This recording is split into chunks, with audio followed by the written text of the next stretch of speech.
जालिम चाचा ने अपने भतीजे के ईद के कपड़े फाड़ डाले और उसे बेबस करके घर से निकाल दिया। बच्चा रोता चिल्लाता रहा, चाचा ये कपड़े मत फाड़ो, ये मेरे माँ बाप की आखिरी निशानी है। लेकिन उसके जालिम चाचा ने एक न सुनी। फिर चांद रात को उस यतीम बच्चे की आह लगी तो ईद के दिन जालिम चाचा के गले में सिबियां सांप बनकर अटक गईं। ये कहानी उस शख्स की है जिसने इन 3 बच्चों पर जुल्म की हद कर दी और फिर ईद के दिन कुदरत के इंतकाम का शिकार हो गया। कहते हैं कि हसरत और जलन इंसान को अंधा कर देती है और जब जलन की आग रिश्तों को जलाने लगे तो तबाही मुकद्दर बन जाती है। ये कहानी एक गांव की है जहाँ 2 भाई रहते थे। बड़ा भाई मंसूर था जो दिखने में बहुत अमीर था मगर दिल से बेरहम और संगदिल। छोटा भाई यासिर जो गरीब था लेकिन दिल सोने जैसा था। मंसूर के पास दौलत की कोई कमी नहीं थी लेकिन कुदरत ने उसे औलाद की नेमत से महरूम रखा था। उसकी बीवियां कई बार माँ बनी लेकिन पैदा होने वाली बेटियां कुछ ही दिनों में दुनिया से चली जाती। यही चीज मंसूर के दिल में एक ठंडी आग की तरह जल रही थी। फिर एक दिन अल्लाह ने यासिर के घर एक छान सा बेटा दिया। पूरे गांव में बधाइयां दी जा रही थी लेकिन मंसूर के दिल में नफरत के कांटे उग रहे थे। ये गरीब कैसे खुश रह सकता है? इसका बेटा क्यों बच गया और मेरी बेटियां हमेशा चली जाती हैं? मैंने ये खुशी क्यों नहीं देखी? ये ख्याल मंसूर के दिमाग में गूंज रहे थे। वो अपनी बीवी से बोला, ये बच्चा नहीं, मेरी बदकिस्मती का ताना है। मैं इसे किसी भी तरह बर्दाश्त नहीं कर सकता। ये नफरत धीरे धीरे एक भयानक साजिश में बदलने लगी। समय बीतता गया और हम्माद अब 7 साल का हो चुका था। वो एक मासूम, खुश मिजाज और हंसमुख बच्चा था। ईद करीब थी और गांव के बच्चे नए कपड़े और जूतों की बातें कर रहे थे। हम्माद भागता हुआ अपनी माँ के पास आया। अम्मी, सबके पास ईद के कपड़े हैं, मेरे लिए भी लोगी ना? ज़ैनब मुस्कुराई और उसके बाल सहलाते हुए बोली, मेरे लाल, तेरे अब्बू मेहनत कर रहे हैं। जैसे ही मजदूरी के पैसे आएंगे हम तेरे लिए नए कपड़े जरूर लेंगे। ये सुनकर हम्माद की खुशी की कोई इंतहा न रही। वो इतना बेचैन था कि बार बार अपने अब्बू से पूछता, अब्बू कब लाओगे ईद के कपड़े?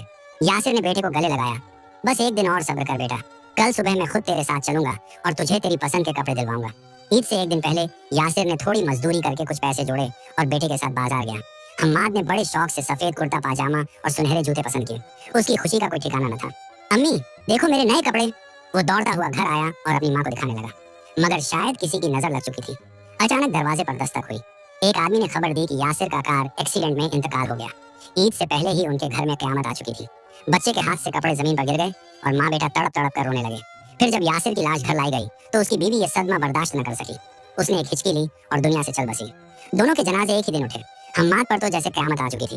वो बिलख बिलख कर रो रहा था। 7 साल का बच्चा और इतना बड़ा गम। मगर एक आदमी था जो अंदर ही अंदर खुश हो रहा था। वो था हम्माद का चाचा मंसूर। वो दिल ही दिल में सोच रहा था, शुक्र है खुदा का, हम्माद के माँ बाप से जान छूट गई। अब इसे मैं बताऊंगा कि तरसना कैसा होता है। हम्माद के माँ बाप का कफन दफन हो चुका था। वो अपने अब्बू के लाए हुए ईद के कपड़े सीने से लगाकर एक कोने में बैठा रो रहा था। अचानक दरवाजा जोर से खुला। मंसूर अंदर आया। उसकी आंखों में नफरत थी। ये कपड़े कहाँ से आए? उसने सख्त लहजे में पूछा। चाचा, अब्बू लेकर आए थे, हम्माद ने सहमे हुए जवाब दिया। झूठ! मंसूर दहाड़ा, तू एक यतीम है, तुझे ईद मनाने का कोई हक नहीं। ये कहकर उसने आगे बढ़कर हम्माद के कपड़े चीर दिए और जूते उठाकर बाहर फेंक दिए। चाचा, मेरे कपड़े, ये मेरे माँ बाप की आखिरी निशानी है। हम्माद बिलख बिलख कर रोने लगा मगर मंसूर के दिल में जरा भी रहम न आया। ये तेरे नहीं थे, तुझ पर एहसान किया जा रहा था और तू नखरे कर रहा था। ये कहकर उसने हम्माद को धक्के देकर घर से निकाल दिया। हम्माद ने वो फटे हुए कपड़े अपने सीने से लगा लिए क्योंकि वही उसके अब्बू की निशानी थे। वो बच्चा नंगे पांव आंसू बहाता हुआ मस्जिद के करीब जाकर बैठ गया। उसके कपड़े फटे हुए थे, पांव में चोट लगी थी लेकिन सबसे ज्यादा उसका दिल जख्मी था। उसने कांपते हाथों से आसमान की तरफ हाथ उठाए और रोते रोते बोला, या अल्लाह, मेरे माँ बाप तो ले लिए लेकिन इस जालिम को माफ मत करना। या अल्लाह, इसकी ईद को क़यामत बना दे। कहते हैं यतीम की दुआ सीधा आसमान हिला देती है और उस रात अर्श हिल चुका था। हम्माद के वालिदैन की वफात को चंद ही दिन गुजरे थे। पूरा गांव जानता था कि एक नन्हा सा यतीम बच्चा अपनी जिंदगी की सबसे बड़ी आजमाइश से गुजर रहा है मगर किसी ने भी उसकी मदद के लिए हाथ न बढ़ाया। गांव वालों को मालूम था कि अगर उन्होंने हम्माद की मदद की तो मंसूर उन्हें अपना दुश्मन बना लेगा और मंसूर से दुश्मनी मोल लेना किसी के बस की बात नहीं थी। बेटा, अल्लाह सब्र करने वालों के साथ है, बस यही एक जुमला था जो हर कोई कहकर अपनी जान छुड़ा लेता। सब्र? हम्माद दिल में सोचता, क्या सब्र खाने को मिलता है? क्या सब्र पहनने को कपड़े देता है? पहले जो लोग हम्माद को हंसता खेलता देखकर खुश होते थे अब वही उसकी तरफ अजीब नजरों से देखते। अगर कोई प्यार से देखता भी तो उसकी मंसूर के हाथों शामत आ जाती। इस वजह से लोग मंसूर को खुश करने के लिए तरह तरह की बातें बनाते। यही है वो मनहूस बच्चा जिसके माँ बाप ईद से पहले मर गए। जरूर किसी गुनाह की सजा मिली होगी उसके माँ बाप को। हम क्यों इसके सर पर हाथ रखें? मंसूर के खिलाफ जाकर हम क्यों दुश्मनी मोल लें? हम्माद दिन ब दिन कमजोर होता जा रहा था। दिन भर वह लोगों के घरों के सामने बैठा रहता। शायद कोई उसे एक रोटी का टुकड़ा दे दे मगर सब उसे नजरअंदाज कर देते। मैं भूखा हूँ। हम्माद किसी दरवाजे पर दस्तक देता तो जवाब मिलता, चल हट यहाँ से, हमें भी अपने बच्चों का पेट पालना है। कभी कभार कोई नरमी दिखा देता लेकिन जब मंसूर को पता चलता तो वह उस शख्स से माफी मंगवा लेता। हम मजबूर हैं बेटा, हम तेरे चाचा के खिलाफ नहीं जा सकते। मंसूर यह सब देखकर खुश होता।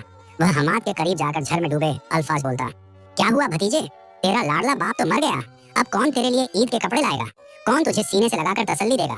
हमाद की आंखों में आंसू आ जाते, मगर वह जवाब न देता। चुप क्यों है, तेरे माँ बाप के बाद अब तू मेरे रहम व करम पर है। मंसूर हंसा, चाहे तो मेरी गुलामी कर ले, वरना यूं ही भूखा मर जाएगा। गांव के हर घर में खुशियां थी, लोग नए कपड़े पहन रहे थे, सेवियां खा रहे थे, बच्चों को ईदी मिल रही थी। मगर एक नन्हा सा बच्चा किसी वीरान कोने में बैठा अपनी मैली चादर में लिपटा बेबसी से आसमान की तरफ देख रहा था। या अल्लाह, क्या मेरे नसीब में कोई खुशी नहीं, क्या मेरे लिए कोई ईदी नहीं। उसी लम्हे मंसूर अपने घर के दरवाजे पर आया, हाथ में गरम गरम सेवियां लिए हुए। वह जानबूझकर हमाद के सामने बैठकर खाने लगा। क्या हुआ भतीजे, तू सेवियां नहीं खा सकता ना, तेरे नसीब में तो सिर्फ भूख लिखी है। यह कहते हुए उसने प्लेट से एक चम्मच भरी और मजे से खाने लगा। हमाद की आंखों में आंसू आ गए, उसने जमीन पर सिर झुका लिया। मंसूर को यह सब कम लगा, वह और आगे बढ़ा और बोला, सुना था कि यतीमों के साथ जुल्म करने वालों को अल्लाह सजा देता है, कहाँ है वो सजा। फिर वह जोर से हंसा और हमाद के ईद के कपड़े निकाले जिन्हें पहले ही फाड़ चुका था। देख तेरे कपड़े अब मेरे जूतों तले रौंदे जाएंगे। यह कहकर उसने कपड़े जमीन पर फेंके और उन पर पैर रख दिया। यह मंजर देखकर हमाद की बर्दाश्त खत्म हो गई। उसने आसमान की तरफ हाथ उठाए और रोते हुए कहा, या अल्लाह, अगर तू हक पर है, अगर तू यतीमों का सहारा है, तो इस जालिम को ऐसा अंजाम दे कि जमाना देखे। ये अल्फाज सुनते ही आसमान पर बिजली चमकी, मंसूर के हाथ से प्लेट छूट गई। गांव वाले खौफ से दरवाजे बंद करने लगे। मंसूर ने ठाका लगाया, तेरे जैसे यतीमों की बद्दुआएं किसी का कुछ नहीं बिगाड़ सकती। मगर मंसूर को मालूम नहीं था कि उसके तकब्बुर की रात खत्म होने वाली है। एक दिन सादिया ने हिम्मत करके कहा, मंजूर, खुदा का खौफ कर, ये मासूम बच्चा है, तेरे भाई की निशानी है, तू पहले ही बेऔलाद है, कहीं इसके आंसू ही तेरी नस्ल को खत्म न कर दें। फातिमा भी रोते हुए बोली, अल्लाह के कहर से डर जा, जिसका कोई नहीं होता उसका अल्लाह होता है। एक दिन यही यतीम तेरे लिए वबाले जान न बन जाए। मंजूर गुस्से से आग बबूला हो गया। उसने सादिया के चेहरे पर जोरदार थप्पड़ मारा और दहाड़ते हुए कहा, हट जाओ मेरे रास्ते से, ये बच्चा वही है जिसने मेरी जिंदगी में तूफान मचाया था। जब यह पैदा हुआ था तो इसके माँ बाप इसे चूमते और सीने से लगाते थे और मैं अपनी खाली गोद देखकर जलता था। फिर वह हम्माद के करीब आया, उसका बाजू मरोड़कर उसे जमीन पर पटका और गरजा, तू जितना रोना है रो ले, तुझे इस घर में एक नौकर से भी बदतर जिंदगी गुजारनी होगी। हम्माद के लिए हर दिन एक नई अजियत लेकर आता। वह अक्सर रात को चुपके से आसमान की तरफ देखता और सिसकता, या अल्लाह, क्या मैं इतना ही बुरा हूँ कि सबने मुझे छोड़ दिया। मेरी अम्मी कहती थी कि तू यतीमों का सहारा है, तो फिर मेरी फरियाद क्यों नहीं सुनता। ईद के दिन करीब आ रहे थे। गांव के बच्चे नए कपड़ों, जूतों और खिलौनों के लिए खुशी से झूम रहे थे, मगर हम्माद के पास तो पहनने को ढंग के कपड़े भी न थे। एक दिन वह चुपके से मंजूर के पास गया और कांपती आवाज में बोला, चाचा, क्या मैं भी ईद पर नए कपड़े ले सकता हूँ? जो मेरे माँ बाप की निशानी थी वह तो आपने फाड़ डाली। ये सुनकर मंजूर की आंखों में एक वहशी चमक आ गई। वह आगे बढ़ा, हम्माद के पुराने कपड़े मुट्ठी में पकड़कर जोर से खींचने लगा और चीखा, तुझे ईद के कपड़े चाहिए? ले, ये हैं तेरे ईद के कपड़े। यह कहकर उसने हम्माद के गले में पहने हुए कपड़े भी फाड़ डाले और धक्के देकर उसे बाहर निकाल दिया। हम्माद नंगे पांव फटे हुए कपड़ों में गली में जा गिरा और सब बच्चों ने कहे लगाने शुरू कर दिए। ये जिल्लत उसकी रूह में झल की तरह उतर गई। उसके कानों में मंजूर की वहशी हंसी गूंज रही थी और दिल में बेबसी का जख्म गहरा होता जा रहा था। हम्माद ने पहली बार अपनी आंखों में आंसू नहीं बल्कि एक अजीब चमक महसूस की। उसकी हिचकियां रुक गईं और वह आसमान की तरफ देखकर बोला, या अल्लाह, अगर तू हकीकत में यतीमों का रब है तो इस ईद पर मेरे आंसुओं का हिसाब ले ले। ये कहते ही उसके अंदर कुछ बदल गया। उसने अपने आंसू पोंछे और तेज कदमों से अंधेरे में गायब हो गया। मंजूर ने सोचा उसने हम्माद को हमेशा के लिए तोड़ दिया, मगर वह नहीं जानता था कि यह ईद की रात उसके लिए कयामत बनने वाली है। हम्माद अब और जुल्म बर्दाश्त नहीं कर सकता था। वह नंगे पांव जख्मी जिस्म के साथ गांव के बाहर एक दरख्त के नीचे बैठा हाथ उठाकर रोते हुए दुआ मांगने लगा, ऐ अल्लाह, मैं कमजोर हूँ, तेरे सिवा मेरा कोई नहीं। अगर मेरा कसूर यतीम होना है तो फिर इस दुनिया में यतीम पैदा ही ना किया कर। अगर मेरी खुशियों को मिट्टी में मिलाना ही मुकद्दर था तो मुझे भी मेरे माँ बाप के साथ उठा लेता। लेकिन ऐ अल्लाह, अगर तू सुन रहा है तो मुझे इंसाफ दे। मेरी बद्दुआ को मंजूर के खिलाफ ऐसा तूफान बना दे कि दुनिया उसे देखकर कांप उठे। यह कहकर हम्माद जमीन पर गिर गया। वह भूख, थकन और आंसुओं से बेहाल हो चुका था। गांव के लोग नहीं जानते थे कि वे एक ऐसे तूफान के दहाने पर खड़े हैं जो सब कुछ तहस नहस कर सकता है। मंजूर ने हम्माद को यूं तड़पते देखा मगर उसके दिल में जरा भी रहम न आया। उसने कहकहा लगाकर कहा, बद्दुआएं देने से कुछ नहीं होता। मैं तो आज ईद की खुशियों में मजेदार सेवियां खाने वाला हूँ। मगर किसी को मालूम न था कि मंजूर की ईद उसकी जिंदगी की सबसे खौफनाक रात में बदलने वाली है। मंजूर के घर में ईद की खुशियों का सामान था। उसकी बीवियां शौक से उसके लिए मजेदार पकवान बना रही थी।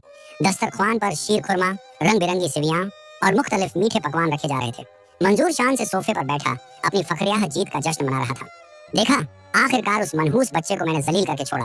अब वह कहीं दर दर भटक रहा होगा, भूखा प्यासा मर रहा होगा और मैं यहाँ ईद की खुशियां मना रहा हूँ। मंजूर ने एक जोरदार कहकहा लगाया और हाथ झाड़ कर बैठ गया। उसकी छोटी बीवी ने दबे लफ्जों में कहा, मंजूर, खुदा से डरो, वह बच्चा भी अल्लाह का बंदा है, उसकी आंखें कहीं तुम्हें ही बर्बाद न कर दें। बस कर औरत, मुझे किसी का कोई खौफ नहीं, मैंने अपनी तकदीर खुद लिखी है। मगर मंजूर को पता नहीं था कि तकदीर कुछ और ही लिख चुकी थी। ईद की यह रात उसकी जिंदगी की सबसे भयानक रात बनने वाली थी। मंजूर ने तंजिया लहजे में कहा और शीर कोरमा का प्याला उठा लिया। मंजूर ने जैसे ही सेवैयां खाने के लिए चम्मच मुंह में डाली, अचानक उसका रंग पीला पड़ गया। वह खांसने लगा, जैसे उसके गले में कोई चीज फंस गई हो। बीवियां घबराकर उसकी तरफ दौड़ी। क्या हुआ, पानी लाऊं? बड़ी बीवी ने फिक्रमंदी से पूछा। मंजूर खांस रहा था, मगर उसकी आंखों में डर भरने लगा। उसे महसूस होने लगा जैसे उसने सेवैयां के बजाय रेत या कांटे खा लिए हों। अचानक उसके हाथ से प्याला गिर गया और जो सेवैयां फर्श पर गिरी वे अचानक लहराने लगी। बीवियों ने आंखें फाड़ कर देखा, वे आम सेवैयां नहीं रही, वे दर्जनों बल खाते सांप बन चुके थे जो जहरीली फुफकारें मार रहे थे। या अल्लाह, ये क्या हो रहा है? छोटी बीवी ने चीख कर पीछे हटने की कोशिश की, मगर मंजूर की आंखों में मौत का खौफ बैठ चुका था। मंजूर ने जल्दी से पानी पीने के लिए गिलास उठाया, मगर पानी खून में बदल चुका था। जैसे ही उसने घबराकर गिलास फेंका, पूरे कमरे में खून की धारें बिखर गईं। ये सब क्या हो रहा है? मुझे बचाओ, मुझे बचाओ! वह पागलों की तरह चीखने लगा, लेकिन उसकी बीवियां और घर के नौकर चीखते हुए घर से भाग गए। मंजूर को महसूस होने लगा कि कोई नजर न आने वाली ताकतें उसे जमीन में घसीट रही हैं। उसके पूरे जिस्म में चींटियों की तरह कुछ रेंगने लगा, जैसे हजारों सांप उसके जिस्म में समा चुके हों। नहीं, मुझे माफ कर दो, मुझे माफ कर दो। मंजूर चीखता रहा, मगर अब माफी के दरवाजे बंद हो चुके थे। अचानक उसके बदन में मरोड़ पड़ने लगे और उसके चेहरे की चमड़ी धीरे धीरे पिघलने लगी। वही जुबान जिसने हम्माद के लिए झड़ उगला था, अब सूजकर दुगनी हो चुकी थी और उसके मुंह से झाग बहने लगी। ये सब कुछ देखकर गांव के लोग मंजूर के घर के बाहर इकट्ठा हो गए, मगर अंदर जाने की हिम्मत किसी में नहीं थी। घर के अंदर मंजूर की खौफनाक चीखें गूंज रही थी, जैसे वह किसी अनदेखी आग में जल रहा हो। अचानक एक दहला देने वाली चीख सुनाई दी और पूरा घर कांप उठा। जब गांव वालों ने दरवाजा खोला तो जो मंजर देखा उससे रोंगटे खड़े हो गए। मंजूर का जिस्म खून में लथपथ जली हुई खाल के साथ फर्श पर पड़ा था। उसकी आंखें बाहर निकल आई थीं और उसके हाथ किसी नजर न आने वाली चीज को पकड़ने की कोशिश में हवा में उठे हुए थे, मगर वह अभी भी तड़प रहा था। न वह मर रहा था, न जी पा रहा था। उसका पेट अचानक फूलने लगा और फिर देखते ही देखते एक बहुत बड़ा सांप उसके मुंह से निकलकर जमीन पर गिर गया। जैसे ही वह सांप बाहर निकला, मंजूर का जिस्म झटके खाते हुए जमीन पर गिर पड़ा और उसने दम तोड़ दिया। सुबह जब ईद का सूरज निकला तो मंजूर की लाश चौराहे पर लटकी हुई मिली। किसी को नहीं मालूम था कि वह लाश वहां तक कैसे पहुंची, मगर एक चीज साफ थी, हम्माद की बद्दुआ पूरी हो चुकी थी। गांव वाले कांप रहे थे, बीवियां होश आवाज खो चुकी थी और जो भी उसके जुल्म का साथी था अब खौफ में डूब चुका था। यतीम की आह ने जालिम की हंसी छीन ली थी और उसके अंजाम को इतना इबरतनाक बना दिया था कि लोग सदियों तक उसका जिक्र करते रहेंगे। ईद की सुबह थी, हर तरफ खुशियों का सामान था, लेकिन अब मंजूर की लाश देखकर गांव वालों की हंसी गायब हो चुकी थी और हर कोई खौफ से कांप रहा था। उसकी बीवियां जो हमेशा उसके जुल्म पर खामोश रही थी, अब तड़प तड़प कर रो रही थी। हाय मेरे सरताज, ये क्या हो गया? उसकी बद्दुआ लग गई। मंजूर की बड़ी बीवी ने चीख चीख कर अपना दुपट्टा फाड़ डाला। छोटी बीवी दहाड़े मारकर कह रही थी, हमने कहा था कि यतीम की आह मत लेना, मगर तू नहीं माना। देख, अल्लाह ने तुझसे कैसा इंतकाम लिया। मगर अब रोने धोने का कोई फायदा नहीं था। मंजूर, जिसने हम्माद को दर बदर की ठोकरें खिलाई, अब खुद लाश बनकर लोगों के लिए इबरत का निशान बन चुका था। गांव वालों ने फैसला किया कि लाश को जल्दी दफन कर देना चाहिए, मगर जो कोई भी उसके जनाजे को कंधा देने जाता, वह किसी अनदेखी वहशत से कांपने लगता। मुझे नहीं लगता कि ये आम मौत है, ये तो अल्लाह का कहर है, एक बूढ़े ने खौफ से कहा। मगर जनाजा तो पढ़ना ही पड़ेगा, एक और शख्स ने हिम्मत दिखाते हुए कहा। कई घंटों की बहस के बाद आखिरकार लोग जनाजा उठाने के लिए तैयार हुए, मगर जैसे ही उन्होंने लाश को कंधा दिया, उनके जिस्मों में झटके लगने लगे, जैसे कोई उनके अंदर समा रहा हो। कुछ लोग जनाजा उठाते ही जमीन पर गिर पड़े, उनके जिस्म लरज रहे थे और उनकी आंखें सुर्ख हो रही थीं। यह ऐसा था जैसे मंजूर के जिस्म से कोई लानत उन पर मुंतकिल हो रही हो। यह देखकर कुछ लोग भाग खड़े हुए। आखिरकार चंद बुजुर्गों ने हिम्मत दिखाई और किसी तरह उसका जनाजा कब्रिस्तान की तरफ ले चले। कब्र पहले ही खोदी जा चुकी थी। जैसे ही लाश को कब्र में उतारने लगे, अचानक एक अजीब वाकया पेश आया। कब्र के अंदर हजारों सांप रेंग रहे थे। या अल्लाह, ये क्या है? कब्र में मिट्टी डालने वाला मजदूर चीख कर पीछे हट गया। सब लोग हैरत से देख रहे थे। वे सांप काले, पीले और जहरीले थे, जो कब्रों में आमतौर पर नजर नहीं आते। यह आम सांप नहीं है, यह अजाब है, कब्रिस्तान के गोरखन ने खौफ से कहा। इसी दौरान अचानक आसमान पर काली घटाएं छा गईं। कुछ देर पहले छटकता सूरज था, मगर अब बादल जोर जोर से गरजने लगे और अंधेरी आंधी चलने लगी। फिर अचानक बारिश बरसने लगी, मगर यह आम बारिश नहीं थी। ये बारिश नहीं थी, बल्कि यह तो सुर्ख पानी की धाराएं थीं। कब्र पानी में भीगने लगी और वही सांप जो मिट्टी में छुपे हुए थे अब पानी में तैरने लगे। अल्लाह ओ अकबर, ये सब क्या हो रहा है? लोग एक दूसरे से लिपट गए। मंजूर की लाश जैसे ही कब्र में रखी गई, अचानक कब्र से धुआं निकलने लगा और लाश जमीन में धंसने लगी। ये क्या हो रहा है? लाश तो दफनाने से पहले ही गायब हो रही है, एक शख्स ने खौफजदा आवाज में कहा। लोगों ने जल्दी जल्दी मिट्टी डालनी चाहिए, मगर जितनी मिट्टी डालते वह फौरन नीचे धंसती जा रही थी, जैसे कोई चीज लाश को अंदर खींच रही हो। आखिरकार कब्र पर मिट्टी डाल दी गई, मगर वह कब्र आम कब्रों की तरह नहीं थी। वहां से लगातार बदबू और अजीब सरगोशियों की आवाजें आ रही थी, जैसे किसी को जमीन के अंदर अजाब दिया जा रहा हो। ये सब देखकर गांव वालों को यकीन हो गया कि मंजूर का अंजाम कुदरत का फैसला था, जिसने यतीम की आह ली। उसका कोई पुरसाने हाल नहीं। गांव के एक बुजुर्ग ने कांपती आवाज में कहा। लोग इबरत से उस कब्र को देखते रहे, मगर जो कोई भी उस कब्र के करीब जाता उसे सांपों की फुफकारें सुनाई देती, जैसे वह कब्र किसी अजाब का गढ़ बन चुकी हो। इस सारी तबाही के बाद गांव वालों ने हम्माद को ढूंढने की कोशिश की, मगर वह कहीं न मिला। शायद अल्लाह ने उसे किसी महफूज मकाम पर पहुंचा दिया। किसी ने आसमान की तरफ देखते हुए कहा। मंजूर का जुल्म खत्म हो चुका था, मगर उसकी कहानी हमेशा के लिए लोगों के दिलों में नक्श हो चुकी थी। यतीम पर जुल्म करने वालों का यही अंजाम होता है। गांव के हर शख्स की जुबान पर यही जुमला था, और लोग ये वाकया नस्ल दर नस्ल सुनाते रहे। मंजूर के अंजाम के बाद पूरे गांव में सन्नाटा छाया हुआ था। कब्र से उठने वाली बदबू, सांपों की फुफकारें और खौफनाक सरगोशियां लोगों को डरा रही थी। मगर अब सबके जहन में एक ही सवाल था, हम्माद कहाँ गया? मंजूर की बीवियां, जो हमेशा उसके जुल्म को रोकने में नाकाम रही थी, अब गांव वालों के साथ बैठकर रो रही थी। बड़ी बीवी ने रोते हुए कहा, हमें हम्माद को ढूंढना होगा। शायद वह आकर मंजूर की कब्र पर दुआ कर दे। शायद अल्लाह का अजाब कुछ कम हो जाए। छोटी बीवी ने कांपते लबों से कहा, हाँ, वही बच्चा जिस पर हमने कभी रहम न किया, शायद वही हमारी आखिरी उम्मीद होगा। पूरे गांव में शोर मच गया। हर तरफ एक ही बात हो रही थी, हम्माद कहाँ गया? वह तो एक यतीम था, उसका कोई ठिकाना नहीं था, वह कहाँ जा सकता है? कुछ लोगों ने कहा, शायद वह कहीं मर गया हो। कुछ ने कहा, शायद वह अल्लाह के किसी वली के पास जाकर पनाह ले चुका हो। कुछ तो यह भी कहने लगे कि हम्माद अब कोई आम इंसान नहीं रहा, वह शायद कोई और खास हस्ती बन चुका है। मगर यह सब कयास आ रही थी। हम्माद लेकिन था कहाँ? चंद बुजुर्गों ने फैसला किया कि गांव के करीबी जंगलों, दरियाओं और पहाड़ों में हम्माद को ढूंढा जाए। चंद नौजवान मशालें लेकर जंगल की तरफ निकल पड़े। रास्ता सुनसान था, दरख्तों की शाखें तेज हवा में हिल रही थी और एक अजीब सी भुनभुनाहट जंगल में सुनाई दे रही थी। अचानक एक आदमी चीख उठा, ये देखो, यहाँ जमीन पर किसी के नंगे पांव के निशान हैं। सब लोग हैरानी से झुककर देखने लगे। वाकई जमीन पर किसी के नंगे पांव के निशान मौजूद थे, मगर वे बहुत हल्के थे, जैसे कोई रोशनी की तरह चलता रहा हो। ये निशान किसके हो सकते हैं? किसी ने कांपती आवाज में पूछा।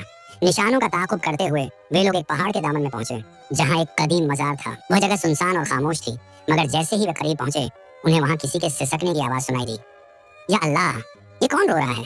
एक शख्स ने आहिस्ता से कहा। उन्होंने झांक कर देखा, और जो मंजर उनके सामने था, वह देखकर उनके दिल दुख से रह गए। हम्माद वहां बैठा था, मजार के दरवाजे पर।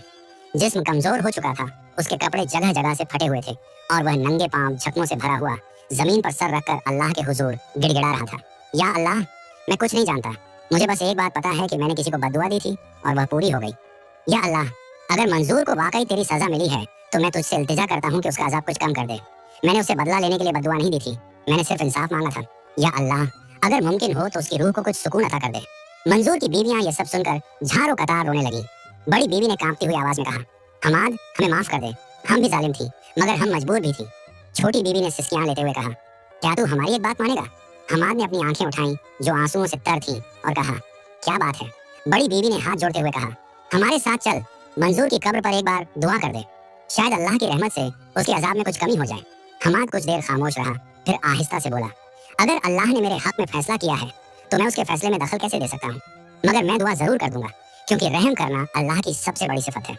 अब सब मंजूर की कब्र की तरफ जा रहे थे, मगर क्या वाकई एक यतीम की दुआ से मंजूर का अजाब कम होगा, या फिर अल्लाह की तरफ से कोई और हैरान कर देने वाला निशान जाहिर होगा, जिसे सुनकर आप सुभान अल्लाह कहने पर मजबूर हो जाएंगे? सब लोग मंजूर की कब्र के गिर्द बैठे थे, उनके चेहरों पर खौफ के साए थे। कब्र से अजीब और गरीब आवाजें अब भी सुनाई दे रही थी, सांपों की फुफकार, किसी के चीखने की आवाज, और मिट्टी के अंदर किसी के तड़पने की सरसराहट। या अल्लाह, हमें माफ कर दे। बुजुर्ग ने कांपते हाथों से दुआ के लिए हाथ उठाए। कुरान पढ़ो, शायद उसके अजाब में कुछ कमी आ जाए। फिर सब ने मिलकर तिलावत शुरू कर दी। कोई सूरह यासीन पढ़ रहा था, कोई सूरह रहमान, कोई दरूद शरीफ का विर्द कर रहा था। फजा में कुरान की आवाजें गूंजने लगीं, मगर कब्र की वहशत कम नहीं हो रही थी। हम्माद खुद भी रोते हुए आगे बढ़ा, चाचा, अगर तूने इतना जुल्म न किया होता, तो आज तुझे ये सजा न मिलती। अल्लाह ने तुझसे हिसाब ले लिया। या अल्लाह, मैं तेरी रहमत से दुआ करता हूँ, अगर मंजूर के गुनाह माफ हो सकते हैं तो उसे माफ कर दे। जैसे ही हम्माद ने ये दुआ मांगी, कब्र की चीखों पुकार कम होने लगी। लोगों ने खौफजदा होकर एक दूसरे की तरफ देखा। लगता है अल्लाह ने उसकी दुआ कबूल कर ली। किसी ने सरगोशी की। कब्र के अंदर से अब किसी के रोने की मध्यम आवाजें आ रही थी, जैसे कोई नदामत के आंसू बहा रहा हो। सांप एक एक करके रेंगकर कब्र से बाहर निकलने लगे और तेजी से करीबी जंगल में गायब हो गए। मंजूर की बीवियां सजदे में गिर गईं। या अल्लाह, तेरा शुक्र है, शायद मंजूर को कब्र में सुकून मिल गया। गांव के लोग जो खौफ में मुबतला थे, उनके चेहरों पर भी कुछ इत्मीनान आ गया। कुरान खवानी के बाद सब लोग वापस जाने लगे, मगर हम्माद वहीं खड़ा रहा। लोगों ने हैरानी से उसकी तरफ देखा। क्या हुआ बेटा? हम्माद ने आंसू भरी आंखों से कहा। मुझे अपने माँ बाप की कब्र पर जाना है। ये कहकर वह नंगे पांव थके हुए कदमों के साथ चल पड़ा। हम्माद अपने माँ बाप की कब्र के पास बैठ गया। उसके हाथ मिट्टी में धंस गए और उसकी सिसकियां गूंजने लगी। माँ, बाबा, आज मैं यतीमी के सबसे बड़े इम्तिहान से गुजर आया हूँ। चाचा ने मुझे बाप बनकर नहीं, एक जल्लाद बनकर पाला। मैंने इतनी अजियतें सही। अगर आज तुम होते तो तुम्हारे दिल फट जाते। माँ, मैंने सब कुछ देख लिया। दुनिया में यतीम के लिए कोई जगह नहीं, मगर अल्लाह की अदालत में सबके लिए इंसाफ है। गांव के कई लोग खामोशी से खड़े ये सब देख रहे थे। उनकी आंखों में पश्चाताप के आंसू थे। एक बुजुर्ग आगे बढ़ा और हम्माद के सर पर हाथ रखा। बेटा, हम सब तेरे कसूरवार हैं। हमने मंजूर के जुल्म को देखकर भी कुछ नहीं कहा। दूसरा बोला, मगर आज हम सब वादा करते हैं, अब कोई यतीम हमारे गांव में तन्हा और बेसहारा नहीं रहेगा। हम्माद ने अपनी आंखें बंद कर ली और माँ की कब्र से लिपटकर सिसकने लगा। क्या गांव वाले वाकई अपने वादे पर कायम रहेंगे? मंजूर की बीवियां फौरन आगे बढ़ी और हम्माद को प्यार से सीने से लगाकर घर ले गई। बेटा, आज से तुम हमारे बेटे हो। बड़ी बीवी ने हम्माद को गोद में लेकर मोहब्बत से कहा। छोटी बीवी ने उसका माथा चूमा और बोली, हमने तुम्हें बहुत तकलीफ में देखा, मगर आज के बाद तुम्हें कोई तकलीफ नहीं होने देंगे। गांव के बुजुर्गों ने फैसला किया कि मंजूर की सारी जमीन, घर और जायदाद हम्माद के नाम कर दी जाए। यह सब इस बच्चे का हक है। बुजुर्गों ने ऐलान किया, जो कुछ भी मंजूर ने इसे छीना वह अब इसे लौटाया जाएगा। गांव के लोग जो पहले हम्माद को धुतकारते थे अब शर्मिंदा थे। हमने बहुत जुल्म देखा और चुप रहे, मगर अब नहीं। हम सब अहद करते हैं कि गांव में कोई यतीम अकेला नहीं रहेगा। ईद की रात थी। मंजूर की बीवियां हम्माद के पास आईं और बोली, बेटा, ये तुम्हारे लिए नए कपड़े, नए जूते और ईदी लाए हैं। गांव के सब बच्चे उसके पास आए। हम्माद, अब तुम हमारे साथ खेलने भी चलोगे? हम्माद की आंखें नम हो गईं, मगर ये आंसू खुशी के थे। हाँ, अब मैं भी खुश रहूंगा। फिर सब गांव वालों ने मिलकर हम्माद के साथ ईद की शाम मनाई। इस वाकये ने सबको एक सबक दिया, यतीम पर जुल्म करना अल्लाह को सख्त नापसंद है। अल्लाह की रहमत यतीमों के आंसुओं में छुपी होती है। जो यतीमों से मोहब्बत करे वह दुनिया और आखिरत में कामयाब होगा। और फिर ईद के दिन हम्माद और गांव के सब बच्चे मिलकर हंस रहे थे, खेल रहे थे। यही असली खुशी है, जब हर गरीब, हर यतीम, हर बेसहारा ईद की खुशियों में बराबर का शरीक हो। सुभान अल्लाह। प्यारे दोस्तों, आज का यह वाकया आपको कैसा लगा? कमेंट बॉक्स में अपनी राय जरूर दीजिएगा और ऐसी ही और वीडियोस देखने के लिए हमारे चैनल को सब्सक्राइब करके हमारी फैमिली का हिस्सा जरूर बन जाइए। शुक्रिया।